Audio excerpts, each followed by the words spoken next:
So we're on our way to run some errands today. Gonna pick up some cattle panel. Got some work to do at the house for the garden, and maybe stop at a garden center, see what plants they have, and stop at one of the big box stores to get some soil conditioner. Yeah, and of course we got a little drive, so we decided to have a little conversation about an article I was reading this morning. Well, we both were reading this morning about one of the leading causes of divorce, and we'll post the article. We'll probably show it also on the screen, little parts of it, so you can read it along with us. But the article is talking about one of the leading causes of divorce is actually the lack of family support. That's what it said right here. Yeah, lack of family support. So the article we were reading is in Forbes, and it's called "The Lack of Family Support Being Like a Surprise or Something for a Contributor to Divorce." Mm-hmm. So we'll kind of bring you along with us while we're running errands, and we'll talk through what we think of this article. I mean, it did have a bunch of other things listed as contributing factors and reasons and all that kind of stuff, but that was a surprising finding for the writer of the article. Sort of surprising, I guess, for me. What do you think? Was it surprising? It was something I never thought about. And actually, after being married, for 27 years, Yeah, it makes sense. it makes sense. Yeah, I definitely got that, but I think that I definitely thought about that a lot pre-marriage. I don't know. I was old for my age, maybe, but I was very aware, and I think even getting married young, it actually kind of was even more aware because you're trying to make a decision, but you value the opinions of like your older family members and stuff because you're not as confident or sure of yourself, or at least I wasn't at that age. So you do kind of try to get the opinions of other people, and I had long since understood the opinions of adults was much more valuable than the opinions of my friends. But that's just the type of teenager I was. So Well, we did get married young. Yeah, we got married at 19 and 21. So, which that could be another whole conversation. Yeah. But I guess when you get married, you do get married into the family. You marry into the family, which they say all the time. Right. Which in a lot of cultures is very heavily emphasized. But in our more modern American culture, family is like just a side note. Like people think, oh, I'm marrying this person and not their family, which is absolutely wrong. Right. Which is absolutely wrong. And the fact that in this article, people get to a point in their marriage, and I think it's important to note that it said for marriages between 2 to 8 years they get divorced, they had 43% of the respondents did say that it was, like, again, not 43% is not everybody, but that's still a higher percentage than you would think. It was higher even than infidelity. Yeah, it was. It was a higher contributor to divorce than even infidelity. And I think that's because they're in that where it gets a little rough, right? Between years 2 and 8, when you're trying to figure things out, and having some support could be a big difference. And so they figured that out. Like, they probably didn't realize it before. A lot of family members now are so widely dispersed, like they're located geographically all across the country or countries even, and people just don't think it matters anymore. And this article really does kind of emphasize, yeah, it kind of does. Right. It kind of does. And when we're talking about family, it could be mother, father, or let's say there's children from previous marriages involved. That's something you got to consider when you get married, as far as family and different things like that. How can it affect your relationship? Yeah. Building those bridges before you get married is important.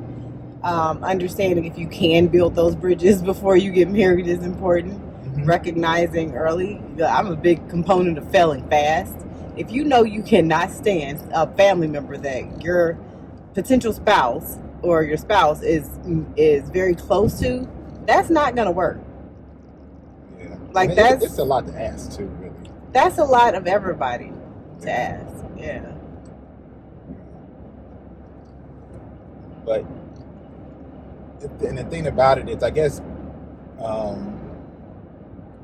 while dating is when to figure all that out. Because when you get married, you make a commitment, and you don't want a divorce.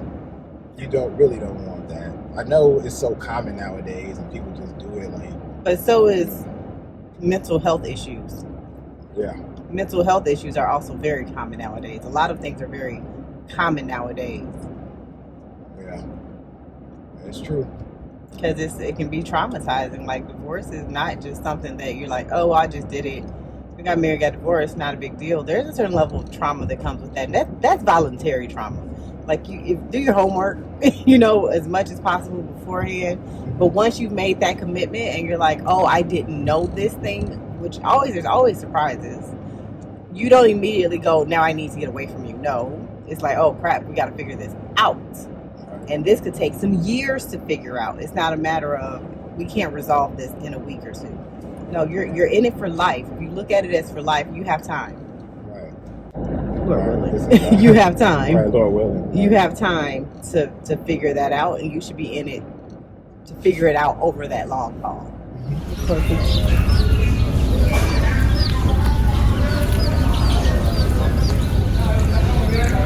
It's crazy. You're gonna have to speak up and speak close.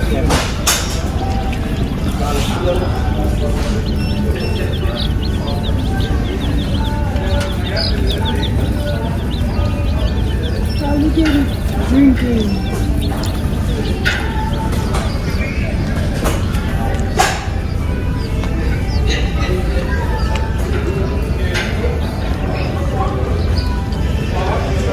Here at Tractor Supply, just looking at their inventory of chickens. We get ours from another place. Just here hanging out. I picked up some cattle panel for our project today.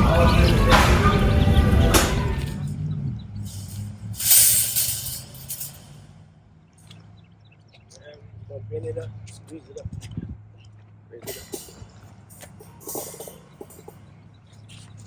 Just force it in there like that.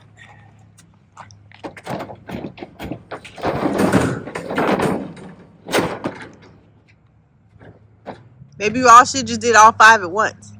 Yeah, okay. No? I tried that once. Yeah, even 3 a hassle. I got time to enjoy this sunshine.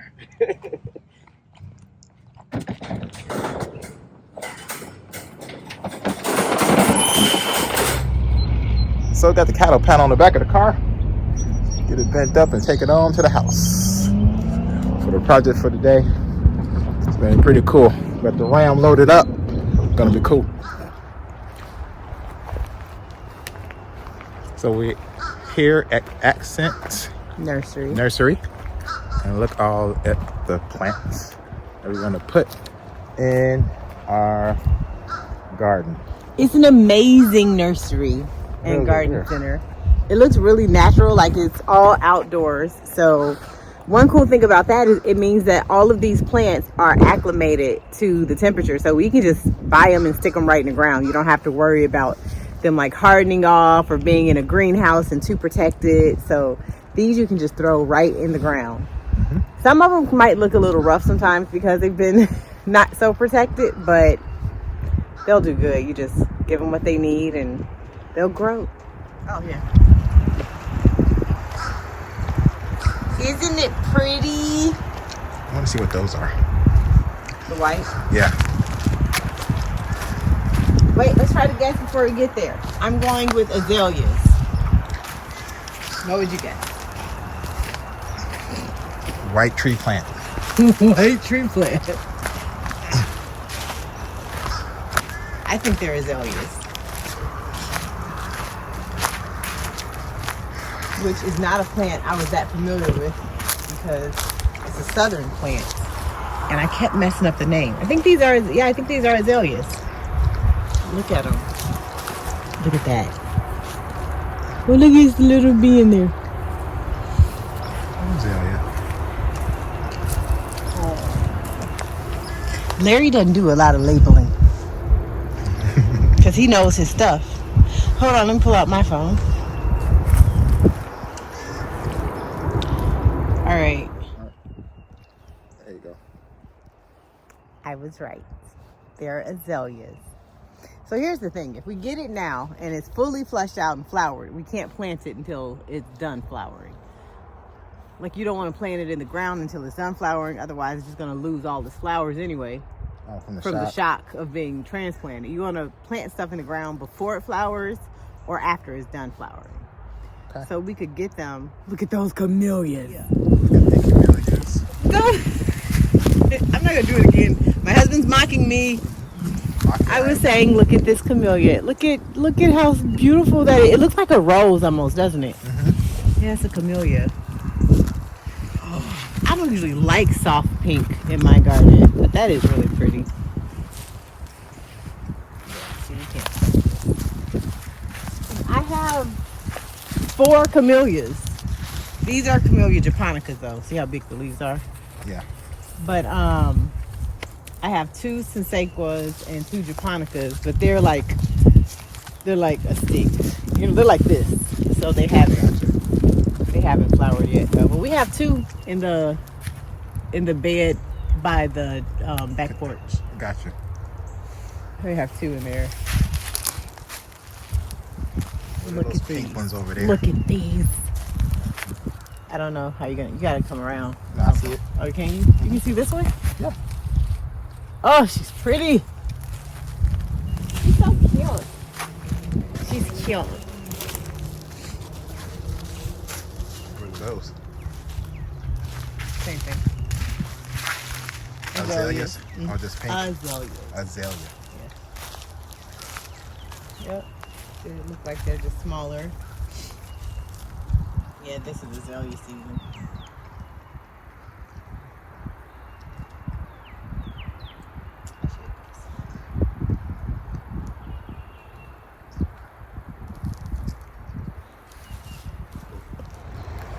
All right, so also in the article it talked about a reason for divorce is being incompatible. Oh, incompatible. Right. And what exactly does that mean? So we're going to ask modern technology. Define compatibility. Compatibility means a state in which 2 things are able to exist or occur together without problems or conflict. So people get divorced. A lack of compatibility. Because they cannot exist without problems. Yeah, that's called life.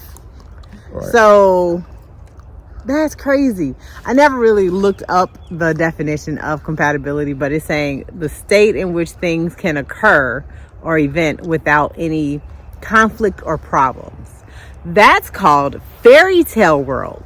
Yeah, people be expecting too much. Yeah, expectations are unrealistic. You expect to live with another adult, be as close as anyone could possibly ever be to another human, and never have any problems or conflict?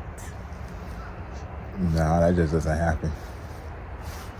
Where does that happen at? Where is that? What life is that? That's unrealistic expectations. It's unrealistic, and I don't think people really think about what they're getting themselves into when they. Yeah, good romantic comedy isn't even like that. It's always boy meets girl, boy loses girl, boy gets girl back. That's the plot of every romantic comedy. So that's the main plot. There's always going to be problems, but people are getting divorced, which is sad. People are getting divorced and citing a lack of compatibility as the reason. I think one of the reasons too, though, that they said was something about not understanding the commitment. Ooh, that is pretty. Wait, flip the camera. Flip the camera. Look at this. This is huge. I gotta get this one. Look at how big this one is. You got it compared to my hand? Yeah, it's a lot of shade though, but yeah. Well, let me take it into the sun. For no other reason than that. Oh, good.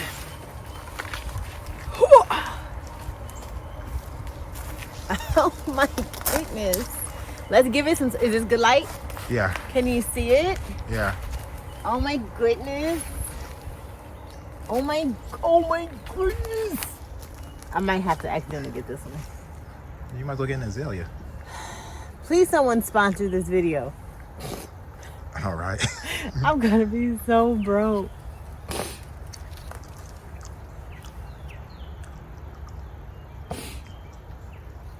Oh my God. We were talking about Not understanding the commitment. not understanding the commitment of marriage. And I do think that looks different for everyone. Just covering traditional marriages here, I can't get into all the extra complicated 21st century nonsense. And let's be honest, a lot of those aren't sustainable. We're talking about the traditional sustainable marriages because that's what we know. That's our experience.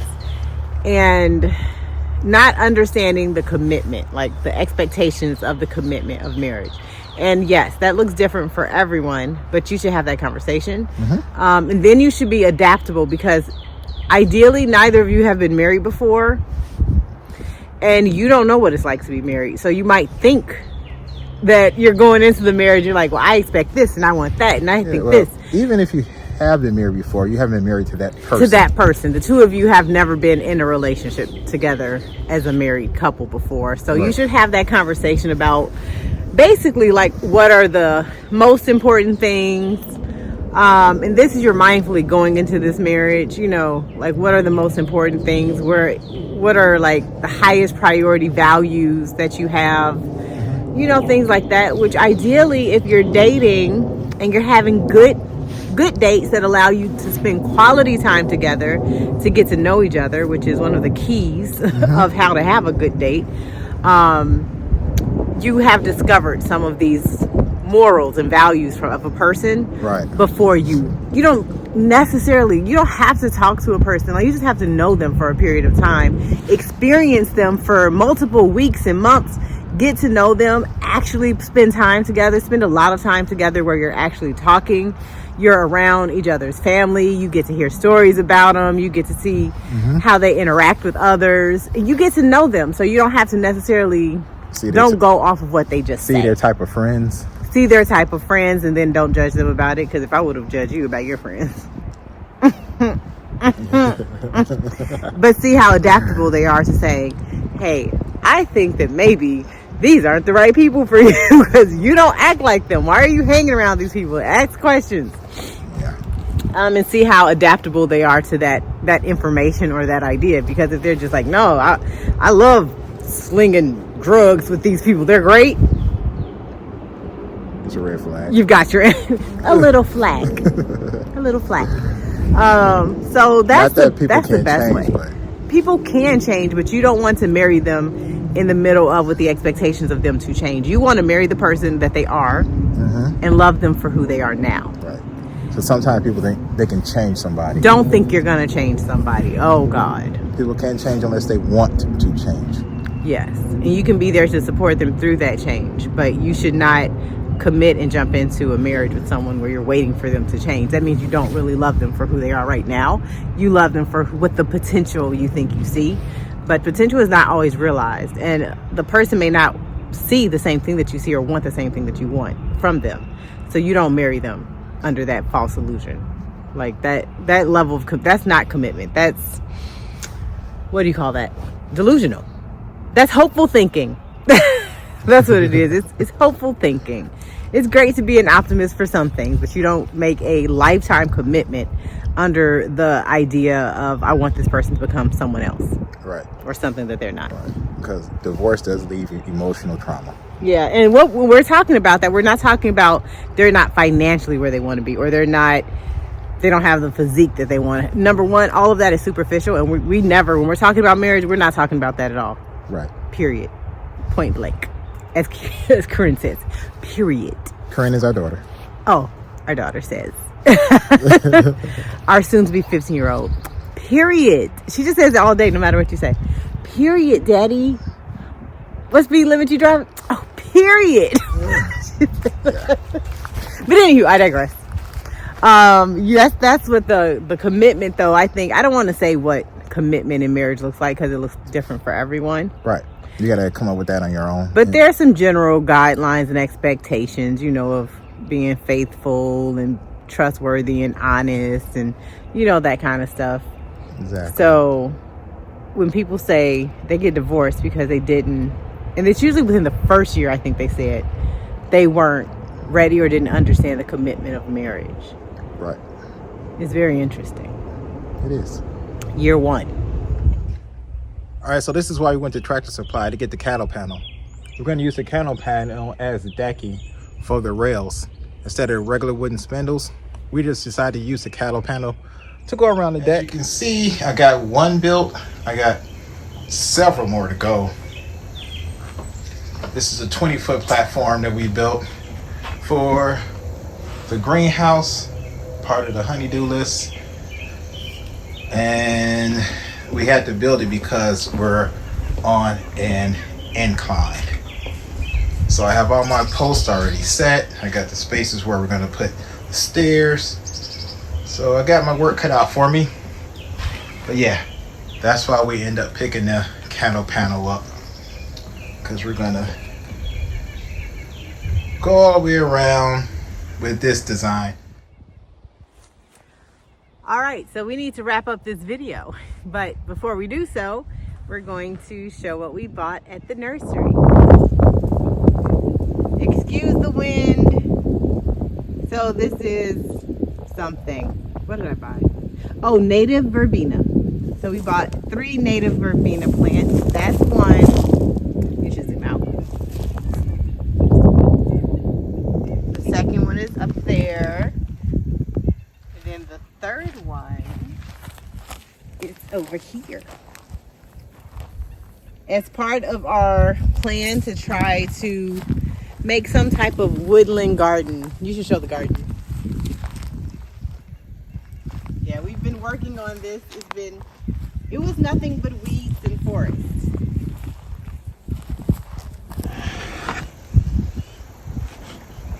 All right, so we've been working on this for about 2 years, and it came a long way. So you can see right here, this is what pretty much we're dealing with. All these rocks and clay. You know, this was pretty much from the building of our house. Yeah, it's rough. Yeah. But it is what it is. We will not divorce it. We're going to just keep improving it. Right. See how I tied that in? Right. So this is just It's definitely coming along. the introduction to our property. That's a weed. What is? This is so pretty, but this is a weed. Oh, it is? Yeah. Well, I'll leave it. It's a vining weed, but it is certainly a weed. It grows crazy over here, though. It'll choke out everything. Looks good. It looks good right now. I know. This is a weed. I just pulled a bunch of it up over there. You know what? When I put down that soil conditioner, I thought you planted that on purpose, and I didn't pull it up, and I went around it. It's a weed. It looks pretty. Yeah. A weed is simply a plant in a place you don't want it. Well, it's not a weed now. Maybe until later when it starts choking stuff. When it started choking up stuff. Yeah. Oh, we picked up this sweet little lemon tree. Yep. And we didn't do too much damage plant-wise. So we got the plants over there, and we got the lemon tree. That was the only lemon tree that he had. Oh, yeah, it's a Eureka lemon Yep. tree, in case anyone cared. Right. And he's been growing it for the past year. So we went ahead and swooped it up and brought it home so we can try to start with some fruit trees. And hopefully in the next 2 years, we'll start to get some lemons. And it's going to be great. In the next 1 year. It actually is, it's going on its 3rd year. So, okay, this is a little more detailed than anyone probably wants to know. But this is a 2-year-old lemon tree. When he received it at the nursery, it was already 1. And then he got it last year, and he has it for sale this year. So this will be going on his 3rd year. So we might get lemons this year. Oh, that'd be cool. Yeah, we might actually get some lemons this year. Thing about lemon trees, we do live in Georgia, like West Georgia. So they are not hardy. It will stay in a container and go in and out the house and greenhouse in the winter because it gets too cold to put them in the ground. But as long as we have a nice toasty place over the winter, we might actually get lemons in the summer. Yep, it's going to be great. It's going to be fabulous. So, my general feeling about the conversation we had earlier is that, unfortunately, it's a lot of divorce out there. And I think a lot of people don't have the examples, I guess, that people used to have a long time ago. I'm not sure what's going on. But we've become way too independent. I think we've become too individualistic and independent. And that kind of goes against marriage. Yeah. That goes against the whole idea of marriage. It's very much like people really frown upon being codependent and all that kind of stuff. But it really isn't a bad thing if it's with someone that you care about and trust. And it's in a context of a healthy relationship. But people are, I don't know. I think it's just a lack of trust and understanding what is a marriage, that it's not dating. And people have just gotten to a place where there's no real advantages to being married. Right. There's no oneness anymore. And so they're just like, oh, I thought this would be better than this, so get divorced. Right. I guess it doesn't meet their expectations. They don't have a oneness anymore. Yeah. They still want to operate as 2 separate individuals. But like roommates. Right. Which, I mean, people do it. And I can't say that it doesn't work for some people. But I have yet to really see a healthy, long-term, like decades of marriage where they're stoked about being married, where that has been true. Right. I just haven't seen it, at least not repeatable. Right. Yeah. All right. So check out our next video. It's going to be great. It's going to do something more exciting. Talk to y'all later. Bye-bye.